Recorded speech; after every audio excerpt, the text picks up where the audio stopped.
subject of my blog today is, I don't know. Subject of my blog today is, can you go out and have a great time without staying in a 5 or 6 star resort? The answer is unequivocally, hell yeah.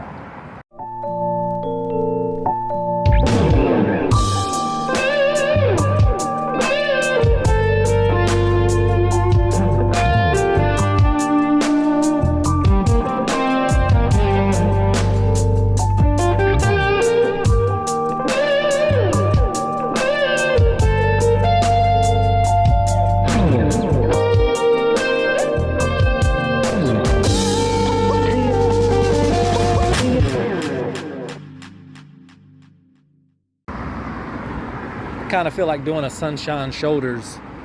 The subject of my blog today, that's how he always starts out his blogs. If you don't know who Sunshine Shoulders is, go ahead and Google Sunshine Shoulders on YouTube.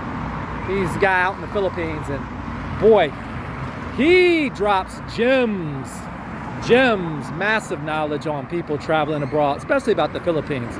But just some old school, really cool stuff about how to move, and yeah, definitely want to check out Sunshine Shoulders. But anyway, subject of my blog today is, I don't know. Subject of my blog today is, can you go out and have a great time without staying in a 5 or 6 star resort?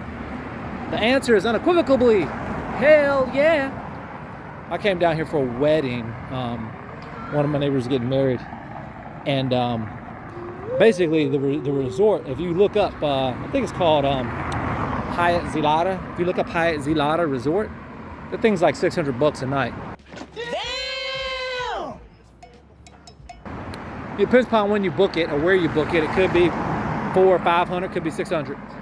Anyway, you could rent a very gorgeous Airbnb for, I don't know, the same amount of money for a week.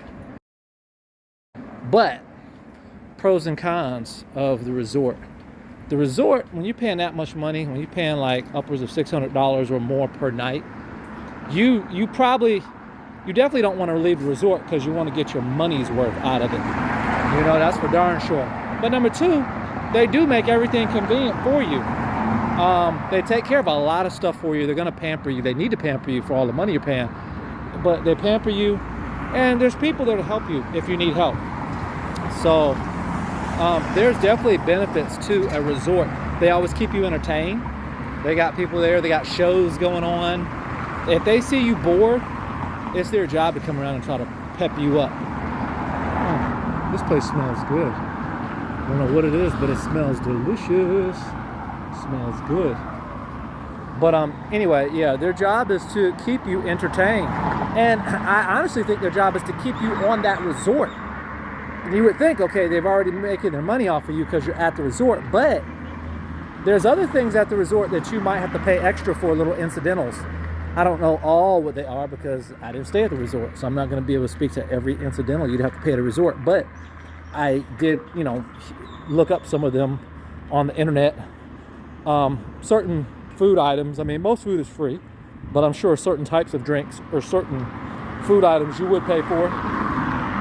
But people that go to resorts, y'all know what I'm talking about. Y'all know there's other incidentals.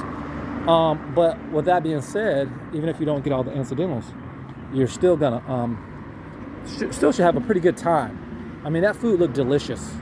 When I went for the wedding yesterday, I was seeing the people outside cooking on the grills, the chefs and everything, and that food looked delicious.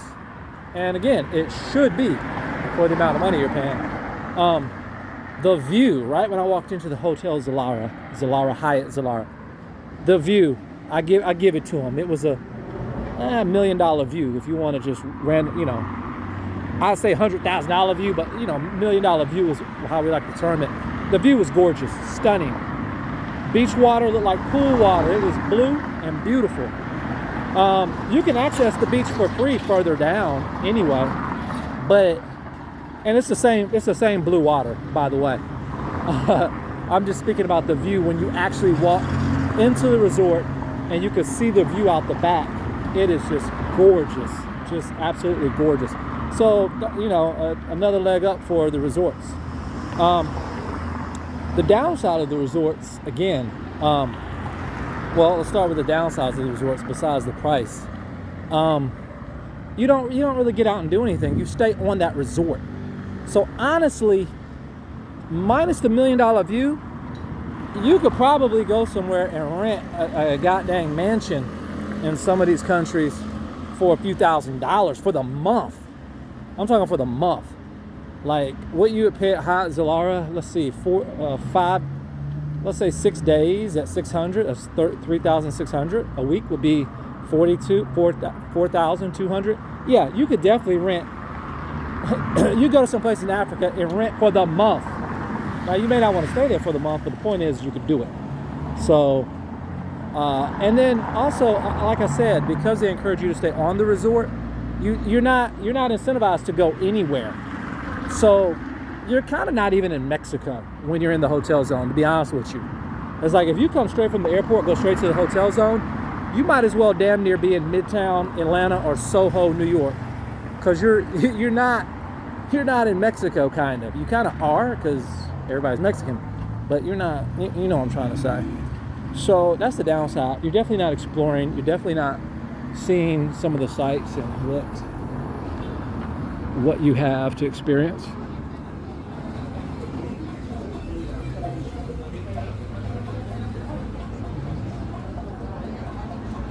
So yeah, wow.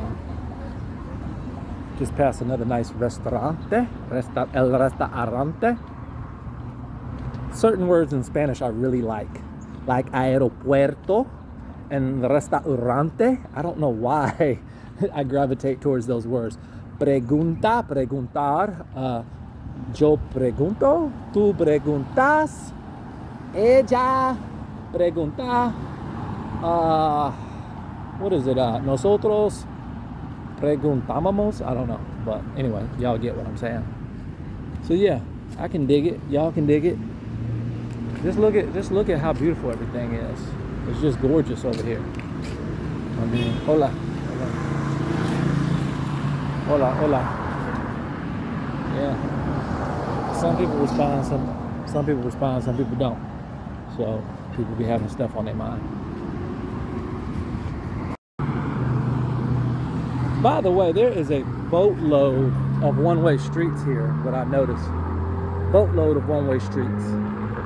So you just gotta kind of be mindful of that. It's cool though. Actually, it makes things a little bit easier when it comes across the street, because traffic is only going in one direction.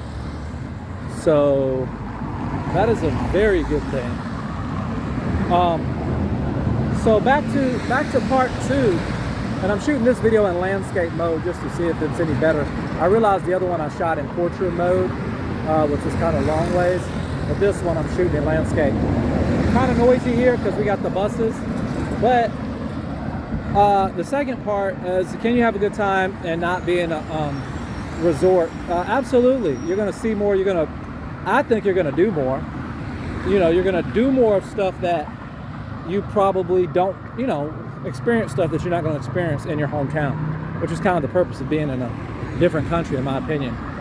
But transportation, you could take a bus from downtown, basically right outside the hotel zone, the city, into the hotel zone for like 12 pesos, which is like 60 cents.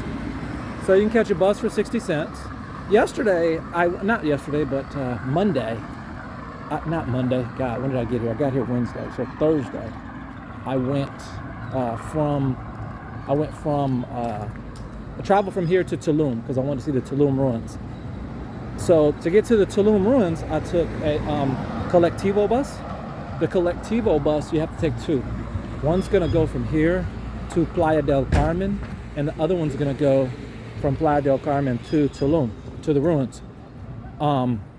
It costs 45 pesos to get from here to Playa del Carmen, and it costs 50 pesos to go from Playa del Carmen to Tulum. So that's 95 pesos, which I think is like, 95 pesos is what, $5?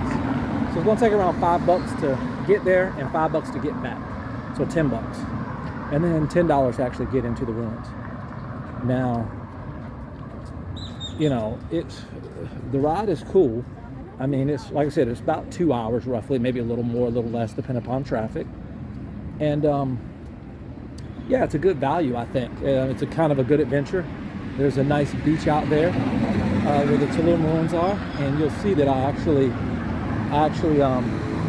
upload some video of where I went to the beach.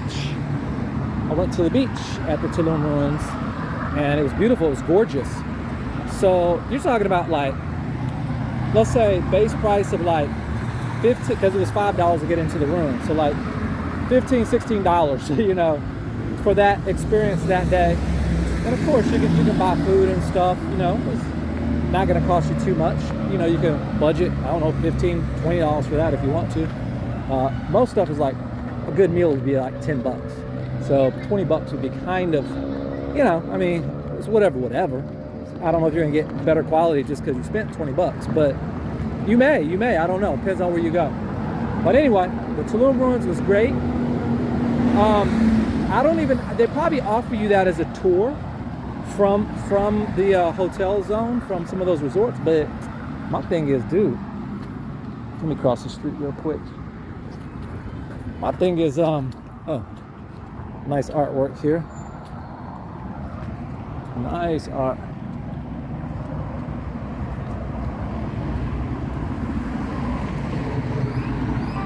Office Depot across the street. By the way, my Airbnb was back there. So yeah, that was something. And then, like I said, the hotel zone, it'll cost you 60 cents to get down there and party if you want to party all night. So, you know, again, it's no big deal. You stay at a nice hotel. The resorts are going to cost you, though. That's all I can tell you. They're going to cost you. Anyway, I'm going to cut this one short and let you guys see.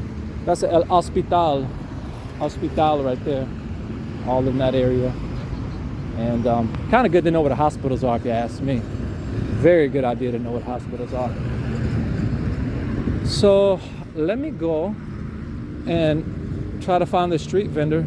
This lady's got some great quesadillas, in my opinion. Let me go find her and get a little grub. Also, there's a grocery store. I forgot to mention, I know I keep stopping, but there's a grocery store across the street. So, make sure you cross the street. You cross some streets, you need to run. Because these cars, these cars are gonna. But anyway, here's the grocery store that I go to. And you go down that way, you go to get to the hotel that's on the island.